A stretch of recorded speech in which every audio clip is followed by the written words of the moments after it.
Immature, unlikable, underachieving, pathetic. But enough about me. Let's talk about the Cleveland Browns. Hi, this is the A to Z Podcast. I'm Zach Jackson. He's Andre Knott. A to Z Podcast.com. Come and get me! Facebook.com/A to Z Podcast. Shouts to Scene, the Honeymoon Grill, and the fine folks at American Fireworks. Hey, it's not really fireworks season, but they love Christmas time. It's a great time to get gift cards. Stop in the store in Hudson. Tell them A to Z sent you. They've been known to take care of people who do that. We'll play a little Cleveland Whiskey Obscure Browns Player of the Week. We'll maybe play some Glory Days. We'll maybe talk a little baseball. I don't know. Dre, where the hell do you start? Come and get me! Yeah. God bless you all. Happy holidays. Happy Hanukkah, Kwanzaa. Whatever you celebrate, please celebrate it and stop getting up and high for these Sundays. We don't pat ourselves in the back because we get just as many things wrong as everyone else. But I did send a text to the one and only glorious Zach Jackson, who needs you before Christmas, to buy his book. I did text him right before the game, about 45 minutes before the game. We were having an actual natural conversation that A to Z has. And I think I said something to the words of, good luck with this one, buddy. It's about to be a shit show. I don't know what I texted, but it was basically that. How did we know it? Like, that's the sad thing. And I got to say this, and everything you were saying, that was a great intro. I know you thought about that on the radio. You thought about that when you were on the tarmac, hoping that you were lived back to your mom's basement tonight. Because all those things are the Cleveland Browns, unlikable. I mean, when Terry Pluto comes on our pregame show and calls the Browns unlikable, yeah. Like, it's different when we say it. Like, I get it. Like, there's a group of people, younger people, that like us but hate us, and that's fine. We get it. We don't really like most of you guys anyway either, so it's perfect. It's how we all feel. But I get that it's a different thing when it comes from us, or it comes from Anthony Lima, or it comes from Ken Carman, because if it comes from Ken Carman, you know, all has went wrong. And I'm not putting anybody down. But when you hear the words that I heard from Jim Donovan today on the radio, and this is Monday, and when Terry Pluto comes on the pregame show with myself and Greg Brenda and Mike Snyder and Munch, like I'm with the old bunch on Sunday mornings for pregame, right? Like, I'll admit it, I'm with the guys that your dads listen to, and I don't know why they got my black ass in there. It must be something that Trump made him do when he became president. But I'm there, and they pay me, so God bless. I don't wear the red hat or nothing, but it is what it is. And when Terry Pluto comes on. And just goes, they're not very likable, guys. I think that's very telling of where the Cleveland Browns are right now. You don't have to like what we've been saying. You don't have to like what Lima is saying. You don't have to like what whomever you don't like and whoever you blame in the media. Terry Pluto plays about down the middle as about anybody on this planet, right? Because he's got to say something nice because we know he's got 15 more books he's got to write before he goes. I thought when I heard him say that yesterday, that it was like right then and there. I was like, I can pack it up. You guys can talk to me at the end of the season. But I will say this: I'm long-winded here because my man's jet lag. You probably don't know what day it is, what time it is. No different than any other Monday. You did a good job. You did a good job on your article because you touched emotions that I didn't want to go to. You touched emotions and feelings that are all too familiar. I've been on those flights. I was on the flight in 2007, coming back from Arizona, where their playoff spirits were dashed way differently, but it's just not a good feeling. And I think in the 5 years I've done the Indians, I think I've texted you one or two times, this flight feels like a Browns flight, right? Yeah. So when you wrote your article last night, and I know you didn't do this on purpose, and it all hits us all differently because we've all had different experiences, it hit me differently because for all the jokes we make, all the T-shirts we can make off of all the silly things we say, I thought of a group of people that I know were getting on that plane last night coming back from Arizona, and I know how bad it is, where you barely want to make eye contact. You're looking down. It's like hearing your parents fight the whole time, and you're in the back of the Winnebago driving to Florida. It's just an uncomfortable. We laugh about December of Berea, but it's not very comfortable for all the people that are just working their job, trying to make the most of their life. Yeah. No, so I got in the locker room, and, guys don't want to talk, and what the hell do you ask them, right? So Right. Even though I end up asking Odell one question, I just, kind of carved out my corner out of the way and watched. and it's just the eyes, and it's, these are real lives here. I mean, the assistant coaches make a lot of money, but not enough that they don't need to work next year, right? Right. They know. Right. Let me add on. Not enough to have their kids secured and where they're going to school next year. And I think that's the other thing people get into. I know from my job, like, dude, like there's a lot that comes to life, just like for the rest of you guys. Just because they're calling football plays, imagine having to go home to your wife and your kids are excited about Christmas, and you're just sitting there going, yeah, I don't know where we're going to be living in 3 months. I don't know what our lives are going to – like, that sucks, and that happens a lot in Berea. Well, look, we got time to go over that. Yeah. We know what the coach is, and we know how the guys have struggled, and the dynamic has been awful. And I definitely want to get into Njoku and therefore Higgins and Avery and all these other guys. But I want to say this. John Dorsey came on 2 years and 2 weeks ago. And he did what you've always called the easy part, right? Which is get rid of the other guys. Right? Now, Yep. In this case, there wasn't like high-priced contracts to get rid of because the previous administration had done that. But he said real players, some that offended some people. Some people liked it, like everything else, right? The truth's in the middle. The team did need real players. He didn't have some magic formula to find them, right? He went out and got some guys. Right. Getting Jarvis Landry for a 4 and a 7 is highway fucking robbery. Some worked, some didn't. That was. But here's what I'm trying to say. So by the time that season started, that team had 31 new players, right? It was clearly an upgraded team. Struggled to fire the coaches, and it played well last year. And it didn't beat teams with winning records, but the Browns were definitely in a tremendously better place than they'd been in a long time, right? And the arrow appeared to be pointing up no matter how close you were keeping your foot to the brake, right, Trey? But my question now, for sure. My question right now, okay, 31, so 53 minus 31, public school math, that's 22. So does this team have anywhere close to 22 keepers, or does it need 31 new players all over again? It better, because that's part of and I know that somebody's mocking me on air every day, but they're so bad and so pathetic. I laugh at it. The firing a coach every year, and the having no culture, you can't do that again. Don't you at least have to? I hate the one comment that's being made on the radio and television so much, and I understand it. I'm not attacking anyone, but Zach. Because you and I talk way too much. We keep going on. Well, the potential. How many times did we hear that this is a playoff potential roster? Yeah. And I may be quoting you. And you know that I've steadfast been like, yeah, they got a lot of players. That doesn't mean they're going to the playoffs. I'm not patting myself on the back. I think we got to check ourselves too. If they do that, if there's a 31-man purge, then the cycle's just getting repeated. And you just said that in 2.5 years. Part of the biggest problems that they have. Joel Bitonio's quotes post-game to me were savage. They hit home, Zach, because he was like, he said it. We came out flat. He's like, I've played on teams with 1 win or no wins at this time of the year. You can't do that. You can't keep cycling 20, 30 guys out, because when it goes and gets tough, you don't know who you can trust, right? Everybody goes to their own corner when shit's not right with this franchise. When things are tough, the Q word was thrown around a lot, quit, yesterday.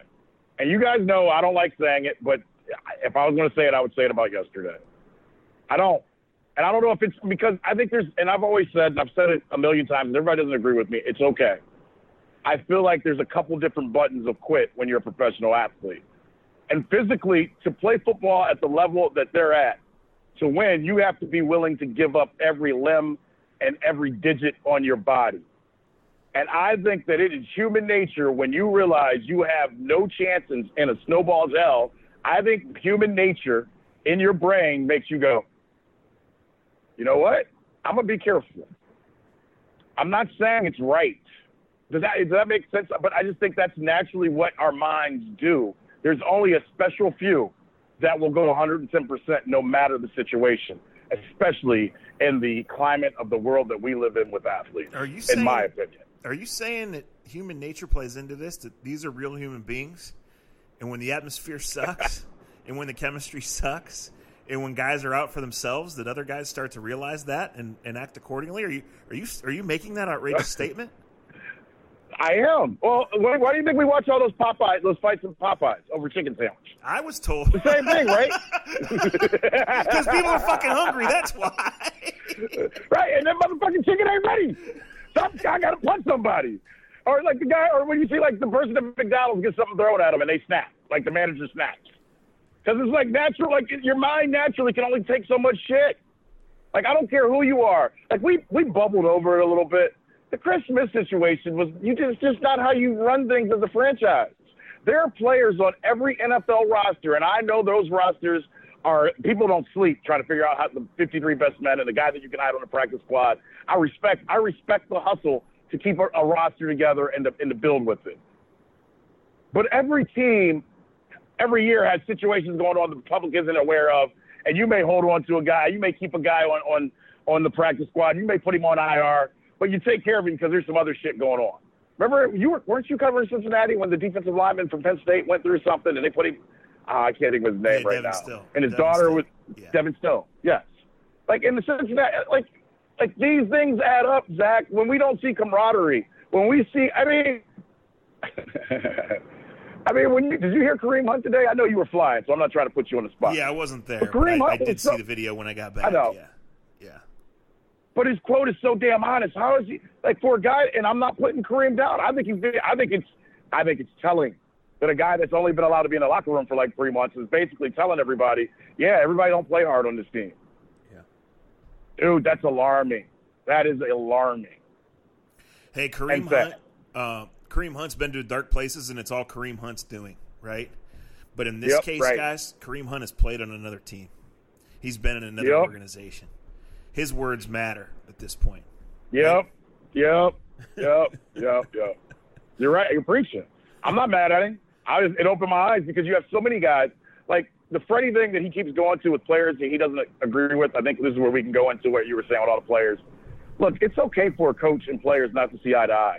I think that's the pinnacle of any relationship. The best relationships you can push a little bit, right? You don't have to see eye to eye on everything, but there's a respect. But when he keeps going, ask Demarius how I feel about him, or ask this guy. Like I hate doing this. I hate piling on comments made in press conferences because Lord knows his choices made from 1 to 4 or 4 to 7 say enough for Freddie Kitchens right now. Yes, but he keeps going back to but he keeps going back to certain comments where I shudder because I'm like, dude, stop saying that. There's obviously there's a disconnect in your conversations with your players. You have the right. You have and I don't know who's making the 47-man list. I don't know if that's John Dorsey. I don't know if that's the head coach. I don't have a problem with the tight end not being. I hear I know it's sexy to be like, oh, well, does anybody bring up when we talk about Hollywood Higgins that he plays the same position as your two best players on your team, and none of them are good at the slot, and they don't like making Landry exclusively a slot receiver? Have you heard anybody mention that part of the situation with Higgins? And what's the kid, the tall dude from the Rams? That's mostly because they're in a different formation every damn time they break the huddle, so it's hard to track who's where and what works. I got you. Fair enough. But some of it is obviously you've made a guy the head coach that always dealt with maybe 5 guys, 6 guys most in a room. Yeah. And now you want him to be in charge of 53 and a coaching staff. And one of the biggest things about being a head coach or a defensive coordinator or an offensive coordinator or even a special teams coordinator is that you have to learn how to control a room. And I hate using the word control, but when you're in leadership, isn't control a part of being a leader? We'll ask Brody Jackson that in 2 more weeks and see how his team's doing. I mean, and I think that's difficult for Freddie. Freddie's not ready to command the entire room. Yeah. And that's, to me, that's my opinion from afar. I think you're saying things there that everyone sees, right, that doesn't need to be around. I think the most telling thing is, I think the most important / telling, I don't know if either of those are the right word, but they're both in the neighborhood, is what you said. Every team, every level in America, I don't care of the sport, there are guys that don't see eye to eye with the coaches. There's an assistant coach that thinks so-and-so should be playing, but the head coach likes the other guy, right? Exactly. There's a second stringer who knows.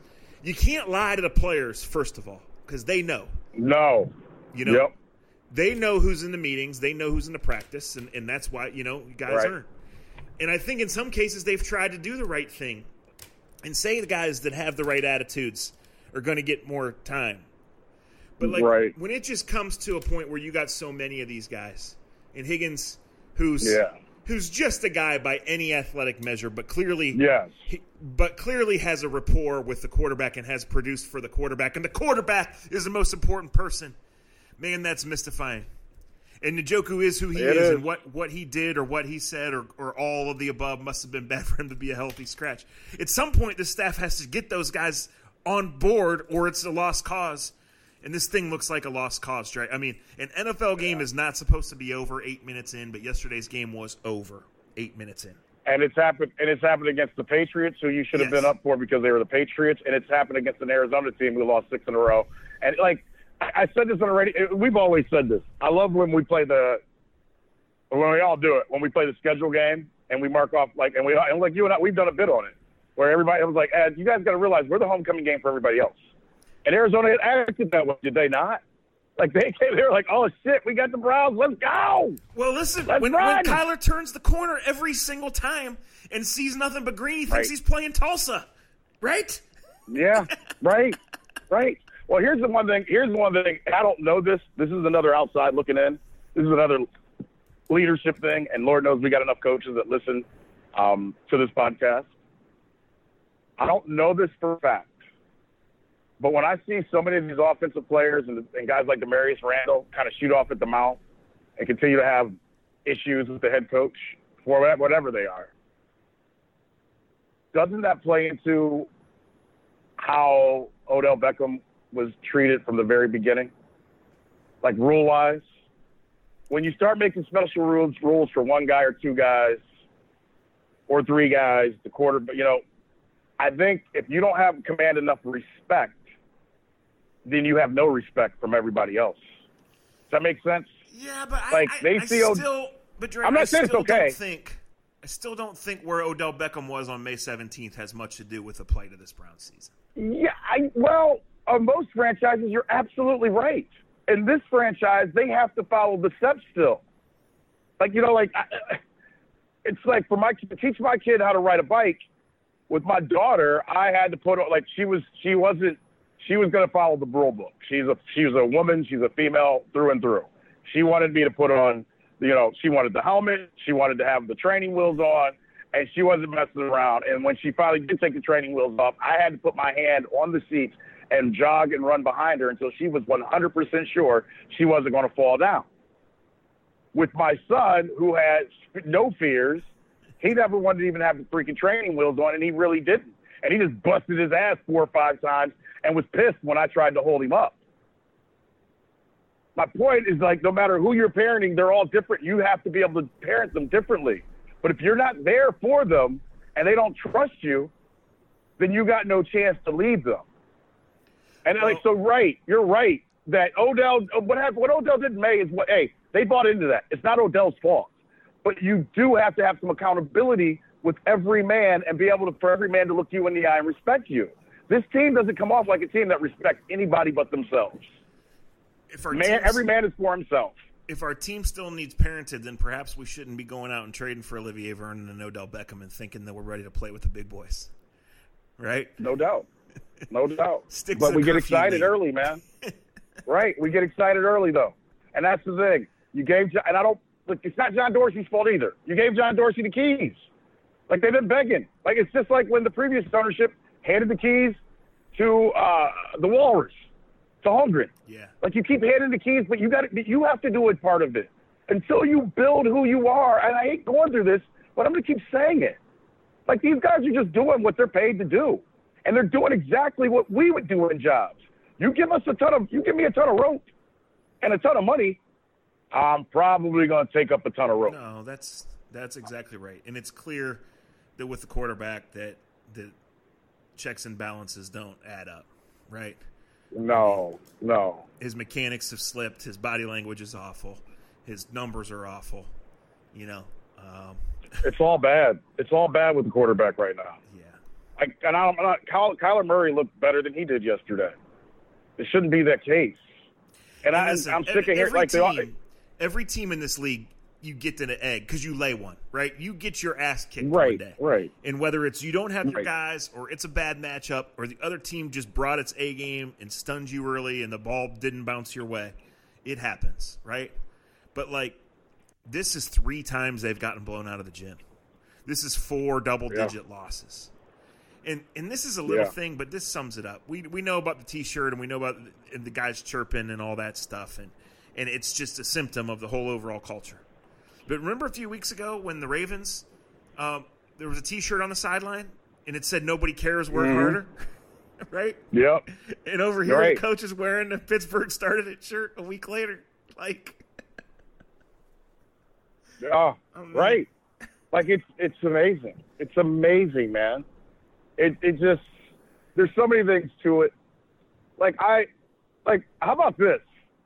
The game was so bad, no one has talked about or brought up Jarvis throwing the ball back 5 yards, like it was Tecmo Bowl or like it was like sandlot football. He threw it back to Baker Mayfield. Right. Like, what the fuck is going on? Like, come on, like that's you can't do that. Like, that's not what did I text you? I actually, and like, as much as you're get off the lawn, I'm old. The game needs to be played a certain way with basketball. I said to you, this reminds me of what you were bitching about with basketball yesterday. You can't do that. And I love Jarvis Landry. But, like, it's obvious that there's no rule. Like, these guys are doing whatever the hell they want. The scheme it's unbelievable that they kicked this season just did what they did with this season. They could have the same exact record, and we could feel great about the Cleveland Browns. I truly feel that way. Like, I can accept my team. I can accept the team losing. I can accept a team getting beat by another team who made more plays when it mattered. I can accept an injury hurting my. Speaking of, man, Myles Garrett deserves like $200 million a game. If I was his agent, I wouldn't play again. Like, not only do they have no pass rush with them, they got no run defense without him either. And he's not great against the run yet. Like, have you seen a deep one player? And, like, it's amazing because it's defense, and none of us know how to read defense perfectly. But it's amazing to me, Zach, that without that one guy, and I know there's other injuries, and the defense wasn't great with them. But it's a huge difference not having them out in the field. Huge difference. Two of the three healthy defensive ends were not in the league when Myles swung the helmet, and the other one is Chad Thomas. Right. You know, I mean, wow. It sums it up very well. Yeah. The defense is. You know, I saw Ken Carman tweet this out, and I got a couple of things, and it's true. I didn't think of it, so I'll give him credit. You know, he basically said, isn't it amazing that the Browns have played the NFC West this year? Their defensive coordinator was the head coach in the NFC West this year, and they had no chance against the 4 teams.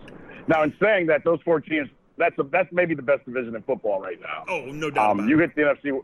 Yeah, you hit the NFC West at the wrong time. Like you're going to have tough battles against all 4 of those teams anyway. But as I read that, I thought about it, I give Ken credit. You never went in those games feeling good about it or comfortable, even though you had a guy that was a head coach against them last year. And I know things change, but usually there's some insight. There's something that can make a game entertaining or close. And we don't even have that advantage. All right, so I do want to talk about some other things because there's only so many things we can say here. And later in the week, we'll talk some Lamar and some Ravens and state of things. But I need to tell this story, so... Glendale, guys, is way out, 30 or so minutes from downtown Phoenix. And what I've learned, having been there twice this year, the NFL meetings were there, it's kind of the population base is the other way. It was bizarre. It was desert land, and they took it. And even like where actual Glendale is not where the stuff is. They basically, because we were out there the very first year it was open, right? Remember, they were just building stuff around the clock to get it done by the Super Bowl to have like restaurants open. Right. How crazy is it? How different it is though when we went out there in 2007 to now. It's like night and day. Right. So knowing that, I went ahead and right away when the schedule came out and booked in Glendale because I love to be able to walk to the stadium, and I was pumped. Long story short. The first flight I needed got changed. It was a pain in the ass. I ended up getting an extra day in Arizona out of it, so I can't complain, right? Just how I had to change the flights and do that. So it was real. It was a nice hotel, and it was really low-key, and it was just great. It was still cold at night, but it was just great to see the sun and hang out. I knew a couple people out there, whatever. So the only people sitting at the pool were Ohioans, right? Because it's like 65 degrees. To us, it was like 95. And we love that. Yeah. But there was what I'm trying to say is there was not a peep around. So I come down yesterday morning to meet Tom Reed to walk over to the game, and they're throwing a tailgate party. And they've got like this Bloody Mary bar in the hotel lobby and a DJ, and people are coming in and out, and it's wild. And there's Browns fans, and there's Cardinals fans, and there's people just wearing Oklahoma gear. And I mean everywhere. Like, everywhere. There's 500 people in this hotel lobby where there hadn't been a total of 30 for my previous 2.5 days there, right? So I actually was on a red eye. So I checked out of my room, left my bag there. After the game, came back and just kind of hung out in the lobby, watched a little bit of the Steelers, finished my work, and went to the airport. So as I'm in there, it's half the same people, and they've been drinking all day. Right, and it's loud, and there's no more DJ, there's no more Bloody Mary bar I might have dove in, but there's still a lot of people, and they're obviously inebriated. So I hear this screaming, Dre, from maybe 30 feet away. And like I said, I'm kind of over in an area, there's maybe 10 people huddled around a TV, and I'm kind of sitting behind with my laptop on my lap. And I see like this 70-ish-year-old guy in Oklahoma gear with this look on his face, and he is getting screamed at. And this guy is telling him, Baker sucks. He ain't done shit in the NFL. Screaming, right? So I get up and come around the corner to make sure there's not going to be a brawl. Like, I see this guy is like 70. And I come around the corner, and it's like a 50-year-old in a Browns jersey who's just going around to random Oklahoma people telling him what he thinks about Baker Mayfield. Screaming at them. Jesus. And it's really not funny because it was dangerous and it was obviously completely rude. But my first thought once I realized everything was okay is, God, I can't wait to tell this story on the podcast. And it's perfect, though. It's the perfect story. Because that's what happens when you're with the Cleveland Browns. You fight amongst yourselves. You fight each other. Like, you're so frustrated, you're so mad, and it doesn't add up that you fight yourselves. It's an uncanny disease that we all have in watching this team. Actually, saw some people that I recognized from the California trip. They were friends of friends, and I met them on the California trip, and I saw them in the hotel lobby. And, I mean, God bless them. They apparently have a lot of money and a lot of time, but these are the two games they went to. Congrats to them. Right. And you can't blame them. You get excited for this shit. Well, there's people that put their – I see this, like this is what they – like, why would you not? That was a great idea 6 months ago, right? Yeah. That was the best idea ever 6 months ago. Right. Yeah, I mean, my car was covered with snow when I got back this morning. Yeah. Right. I mean, I can't blame them, but at the same time, when I see their faces during the game, I, like, shake my head at them. Like, there was a guy in the front row that had a helmet on. It looked like a jackass, because he had, like, the Gary Player, not the Gary Player. Who was the kicker we had that had the Scott Player? Yeah. He had the Scott Player mask on, and I'm just like, dude, like, and he was so, you could tell, like, on one of the Kenyon Drake touchdowns, you could just tell that he was just like, he was done with life. And I wanted to make fun of him, and then I was just like, well, dude, you came to a public outing with a 1-bar face mask. How could you expect anything good to come from it? But that's what they do to you on Sundays. We both know it. That's what they do to you. Well, and it's just amazing. And barring a tremendous circle the wagons effort, of which there are zero signs, right? They will just it'll be worse because the Cardinals are like a JV version of what the Ravens are offensively, right? Right. Like, yeah. I mean, it's. Think about what we're going to see this weekend, and like you said, we'll talk about it. Talk for a minute. I got to do one thing because then I can talk about my Saturday in Columbus. Oh yeah. So I was really interested in this. So Dre went to Columbus for the Bronny James versus St. V game. I think there were 4 games there at Nationwide Arena, which is a great place, by the way. It's right in the middle of the action. They've done an awesome job with the Arena District in Columbus. I've covered NCAA tournament there. I actually covered UFC there. The first time Ronda Rousey was main eventing, and she pulled that girl's shoulder out of her socket from here to Dayton, and I was right there then. But Dre was there, I'm assuming, because he knows people at St. V. Had some good seats. I know you went down with some buddies and your dad, right? And I ended up watching the game. I ended up just staying in Saturday night and watching the game. on the laptop. But you were not the only person texting me saying this place is packed and it's crazy. So it was a zoo. It was a 4-game setup. And look, let's get the reality out of the way first, right? Is it absolutely insane and crazy that a 14-year-old kid is flying around the country playing games on national TV? We'll have 15 games on national TV. Absolutely. Is it insane that there are men finding a way to take advantage and make money off these kids? Absolutely. I think we know the answers to all of those. So I'm not going to sit here and my eyes are wide open is what I'm saying. But at the same time, and this is the hard thing in our jobs, is that I grew up in a family much like Zach's, and this is why I think one of our first attractions to each other. We've just grown up in sports families, and we grew up in sports families that got a lot of pride in the city of Akron.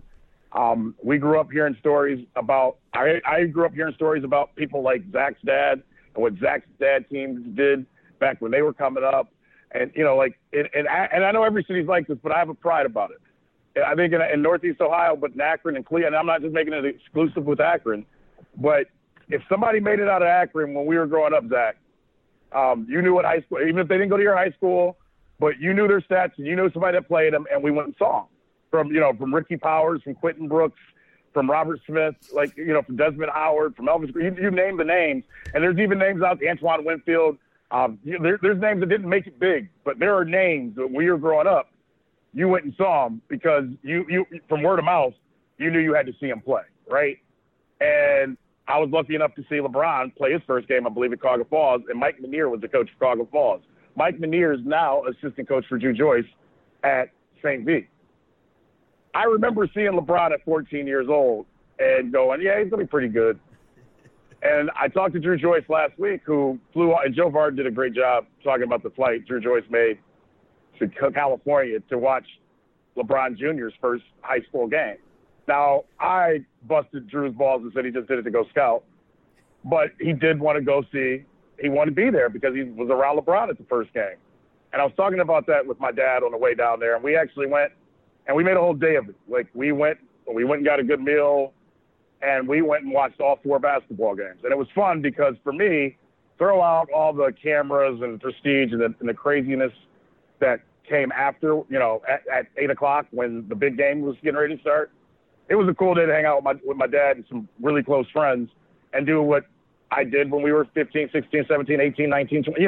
Zach, you've done – how many times have you sat in a basketball arena in December for 8 hours, 9 hours, and didn't think anything of it? I think over LeBron's 4 years, I probably saw 70 games. Right. Yeah. No doubt. Yeah. No doubt. And, yes, I got hooked up with some very good tickets. I was sitting right in front of LeBron, right behind LeBron the entire night. And I was there 4 or 5 hours before he arrived and all the cameras. And throughout all of that, because it was a zoo, it was pretty neat to watch his son play the game of basketball. And at that age, and watching my fair share of high school basketball, the kid knows how to play already. And Drew Joyce said to me 3 or 4 days ahead of time, he goes, Andre, at 10 years old, I told Junior he's more skilled than his dad ever was. He goes, but you still you're going to have to work your ass off to make it. But he goes, he has all the skills. And it was fun to watch those skills kind of come to light, especially considering, like you said, between us, we saw every high school game his dad played. And just that whole, you could have robbed the city of Akron Saturday night. Well, yeah, I saw the picture behind LeBron, and I recognized everybody. Oh, you knew everybody. All of Akron was in Columbus. My dad said that. My dad was like, call home. If you need anything, just tell them Akron is here. I mean, you name them, they were in Columbus and Nationwide. It was a cool experience. It was a really cool experience. St. V's got some players. Yeah, I some thought, young players too. Well, I hope, and I think, I would imagine this is part of the deal. As long as he's going to be there, you would think they'll do it every year. Hopefully it can be at the Q. Yeah. And we'll see. I thought Sierra Canyon's kids played like they just met each other, which they basically did. Yep. Right? Yep. Yep, you're right. So They're it was so like talented. 12 area codes represented in that game, 3 for St. Right. V and at least 9 on the other side. But right. yeah, it was an entertaining game. Malachi Branham is a name, if you guys follow basketball at all, that you need to know. I know he has the Ohio State offer, Florida, Xavier. He plays for St. V. I was going to say he's an Akron kid, but he's not. But he's an incredible, incredible talent. He's only a junior. You couldn't wait to say that part. Yeah, well, I'm just getting my thoughts together here. Sierra Canyon gave the 7'3" kid a little run. They got this. They don't even get that kid the ball. They got a 7'3" kid they don't even run plays for. Did you read I put the article, guys, on Facebook.com/A-to-Z podcast, Yahoo, and forgive me for not knowing the author's name right now, because if this was me, I'd be pissed about that. But it was really an in-depth look into how this was put together, into LeBron's influence in it. It was very LeBronish. LeBron is going to control LeBron Jr.'s basketball career, but a lot of other things happened. Obviously, these names didn't just come together, but then they didn't just come together because you talking about the one of Bronny. You talking about the one by Jeff Innsbruck? Yeah, the one like the Heatles 2.0. Yeah. Go it's ahead. on Facebook. I don't want to make you authors mad. Podcast, I got your back. Go look at there, and it is like I think it is 15 games on the ESPN family and networks, and they play some of these other traveling academies on some 9 p.m. Fridays or 11 a.m. on Mondays on ESPN2 or ESPNU. I think they gave Bronny a little more run than had planned just because of the situation, but then he played like a grown-up and played awesome. But he deserved it, right? Bucket. He deserved it, though. Right, yeah. Right. Yeah, so it wasn't. I know what you there. mean. I go up. I'm sorry. Go ahead. Finish.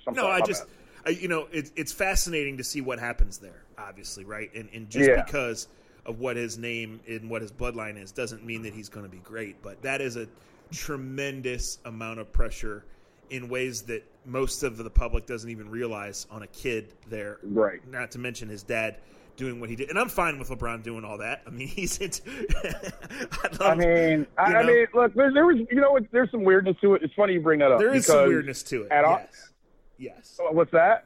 There is some weirdness to it. Well, and the other thing for me, and this is, one of those signs of getting old, and I won't say names because it's not fair. Like, I felt bad for we've all grown up. We're not all best friends, but we've all grown up together, right? And we're from Akron. Yeah. Like, you and I know that one of the officials on the court I've known since I was, 10 years old. Right. Literally, and I'm watching him try to control that situation knowing that he's a really good referee. He's one of the best in Ohio. Just asking. Stickler for the rules. What's that? I said just No, he's very good. He's very good. He is good. But hey, and he played on one of my favorite high school basketball teams of all time. Was the point guard on that team. I felt like he was in a weird situation, right? Come on, Zach. Like, all of our emotions, we all got our different emotions about the situation. Yeah. But we all got to that's why it was fun for me to sit in the front row and just watch the zoo that it was. And it was a zoo. And you know what this is like. Being in our jobs, we've been a part of the zoo, right? Right. It was kind of cool to be out of the zoo. And not for me to I'm texting you, Barge is waiting to try to get a conversation. Your girl just walked in. I'm sitting there just observing all these people that are in our business, and I'm going, thank God I got nothing to do with this. I'm going back to Kipnis's restaurant and drinking. I'm like, y'all can have this. Well, listen, I mean, what you're saying is this, we've done all these cool things, and we are forever grateful. So when you actually get excited and get caught in the moment and laugh and think this is really cool, then it is, right?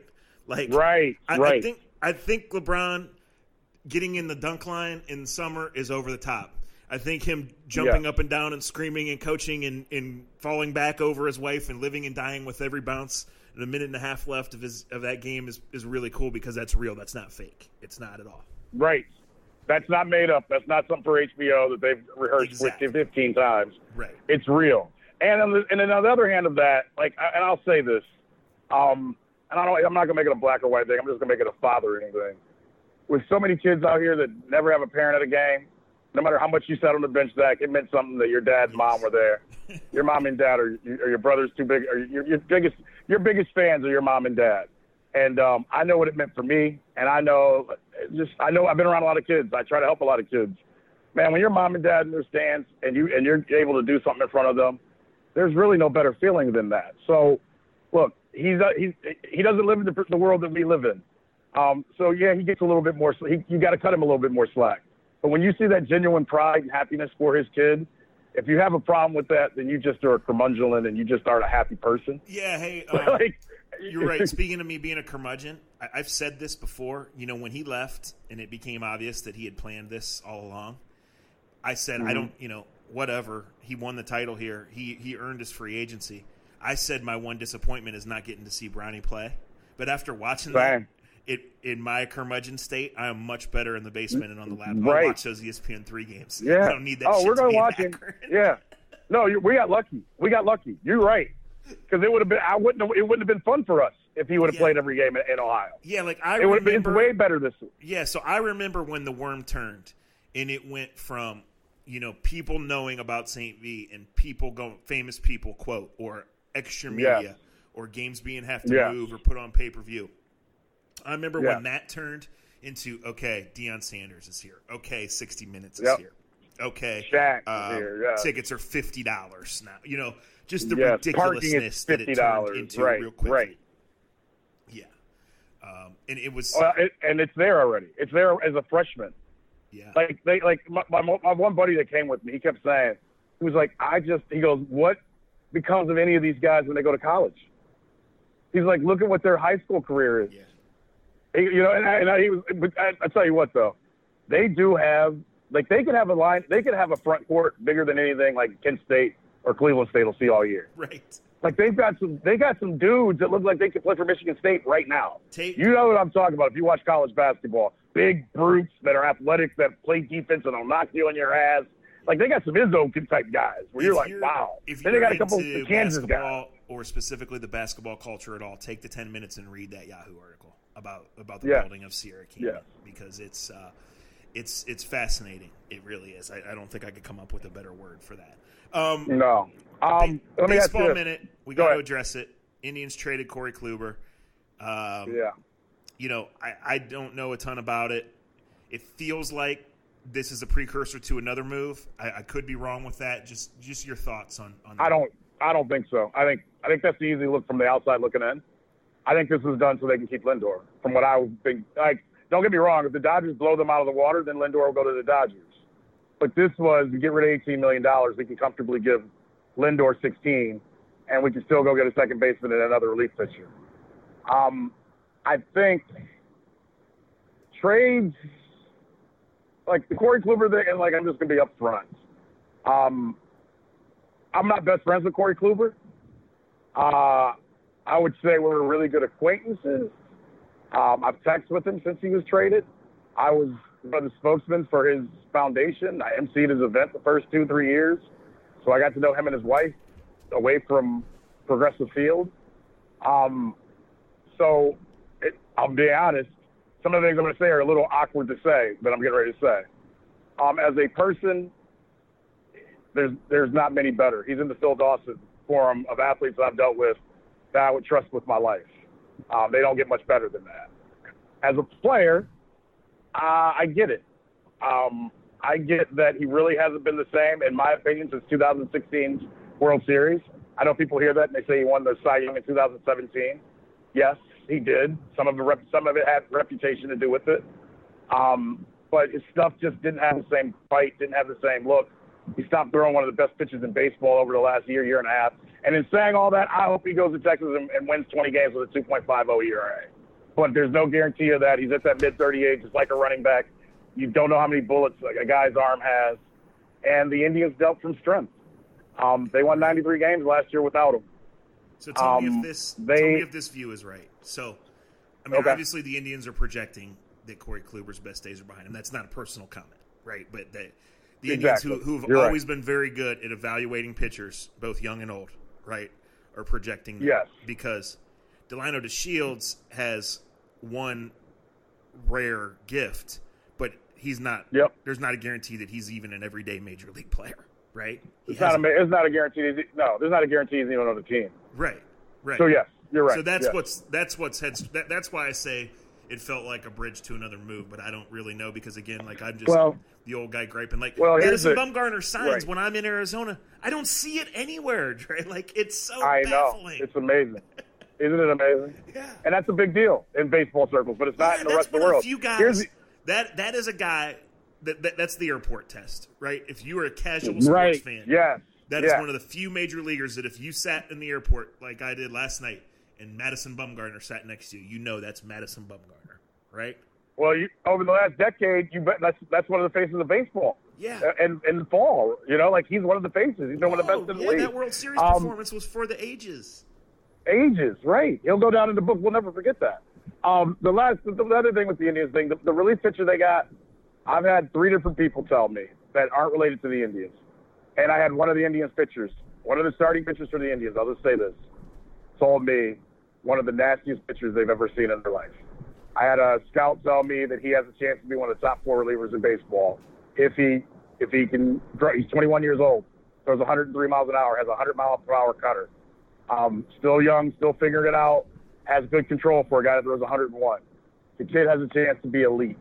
And I'm not trying to sell it for the Indians because it's obviously you got to do more than just get a relief pitcher for Corey Kluber. But they could. I know this. Someone within the organization told me this about last offseason. They were blown away how little teams were willing to give up for Corey Kluber last offseason. They tried. You know what I mean? And I know that. Like I said, they tried. This is the best they could get.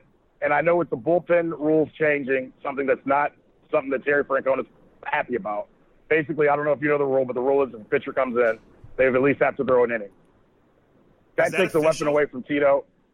It's coming. And it's not something managers want. But the point of this is, Tito, I know, has gone to the team and said, if that rule's coming, I need some power arms. I can't mix. You can't mix them. You got to have guys that can blow people away on both sides. If this kid is what they think he is, and he can become what they think he is, you put Karinchak, who's got 95, 96 with a killer curve, and you got Hand, hopefully you can get back to throwing 95.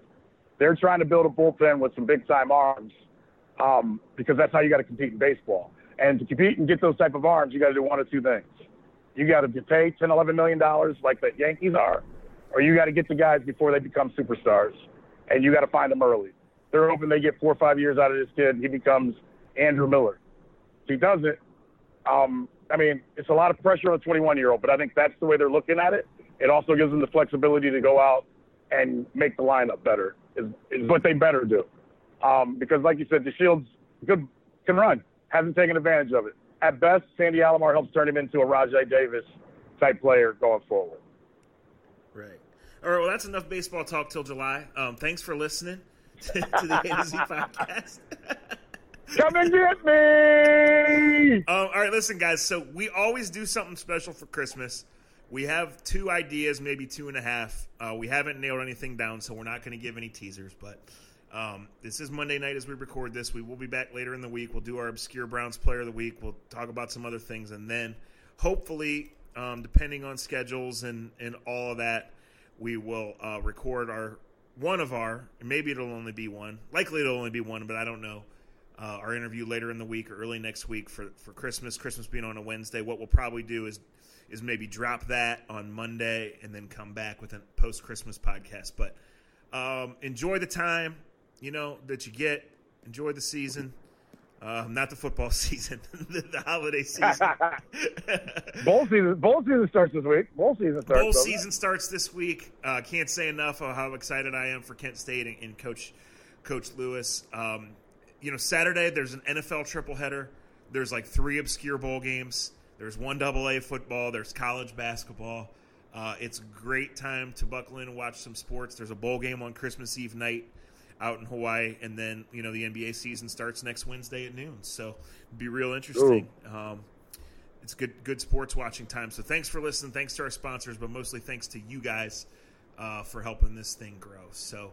To everybody, we're appreciative. And wait a minute. I keep yelling, "Come and get me!" And that fool that put that article out there. I hate doing this to journalists because the one thing I hate about our world right now is you can just say fake news and people don't give credibility to real journalists. Right. And I don't like that. That's bullshit. Because there's a lot of people out there that do really good work and bust their ass, and just because they write stuff that you don't like, we live in a world that you can discredit them, and that's bullshit. But the "come and get me" shit written by somebody that will remain nameless, put some names on it, man. Don't do this to people. It's people's lives and careers, and people really believe you because you get to put that logo on your stories. And and what's the context of it? Like, if I'm a buddy, if like you and I are playing in a pickup game, come and get me might be, I just put 3 buckets on you in a row. I'm like, come get me. Seriously. I've had guys talk shit to me like that. I may be a quarterback and I may be locking your ass up, and Joe Haden and you may say to Joe Haden, hey, I'm gonna come get me next play. You know what I'm like? I didn't even read the article, but like, I have a problem with that, Zach. Like to just flippantly throw shit out there and knowing that you can throw shit out there like that and it kind of sticks to the wall. I don't like that shit. I'm going to leave it at that. I just want to get that out there. He's the last person in the world I'll defend. He's the last person in the world I even want to mention his name, right? But we've long said, specifically, a step in the Browns' quest back to believability, back to respectability, is that every single thing has to quit being believable. You're right. We'll see you guys very soon on the podcast. One other thing on that, because I do want to address this. I'm so tired of the war on the media and you fucking losers who want to be media but trash the media, specifically here in Cleveland, and you know exactly who I'm talking about in many cases here. Yeah. I do want to say this. So yesterday, because it was a later start and because I was right next to the stadium, I was inside getting some work done. And I saw a tweet from Jay Glazer that said, hey, in 5 minutes on Fox, I'm going to have video from the Bengals press box. And this story fascinates me, and we haven't talked much about it. But, you know, I used to work for the team. I used to do team-produced stuff, so I know what goes on there. And this seems a little extra, right? This seems very Patriots-like. But anyway, so I turn it on, and before they get to that, Jay Glazer does a report, and he says, look, I know what Jarvis Landry said this week, but I stand by 100% my reporting last week. Odell Beckham wants out, and the reason I can't tell you what's going to happen is because he's under contract and the Browns is. But he wants to do this. So I tweet, hey, if you're not watching Fox, Jay Glazer just doubled down on his report last week, and he basically said facts are facts. And I just want to say this, guys. I don't know Jay Glazer. I don't know anything about his background or his rise to an NFL reporting because – I think he's known in other circles, right?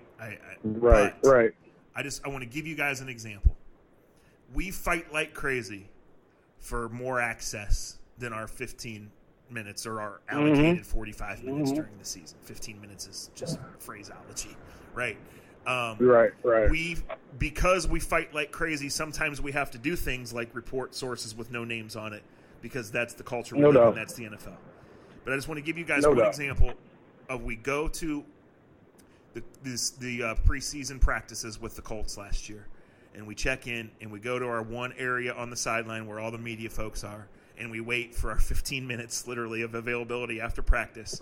And in the middle there, wearing no credential, no nothing, is Jay Glazer with both GMs, with both head coaches, with Tony Dungy, with Peyton Manning. Okay, so the guy knows, and the guy is very, very rarely wrong. So I did want to address one of the responses to that tweet was him tweeting that when Jarvis said that is the definition of white privilege. That person got automatically blocked. Congrats, that is the dumbest fucking tweet I've ever seen in my life. What? But I meant to address this last week of, hey, I know, you know, the NFL is a business and it's an entertainment business and this sells. And a lot of times it's not real people, which is why we point out the human nature. But when Jay Glazer has it, guys, it's not by accident. It's not 1% by accident when Jay Glazer has a report on how a player feels or what went on in a meeting. He had the video from the Bengals. Right. He don't miss much. Put it this way. Here, I'll put it another way. If Odell completely disagreed with what Glazer was putting out there, he would have got a hold of Glazer last weekend and that would have died. Yeah. Glazer ain't hard to find. Jay ain't hard to find. No. The players know how to get a hold of him. He knows the coaches know how to get a hold of him. Yeah. Yes, he works out with guys in the office. Like, if there was something false about it, Odell knows how to kill it. Is all I'll say. Yep. All right. He knows how to kill it. All right. Seeing American Fireworks, Honeymoon Grove, Cleveland Whiskey. Thank you. A2ZPodcast.com. Come get them all. Check out that Bronny James article at Facebook.com/A2Z Podcast. We'll talk to you soon. Konnichiwa. Come get me.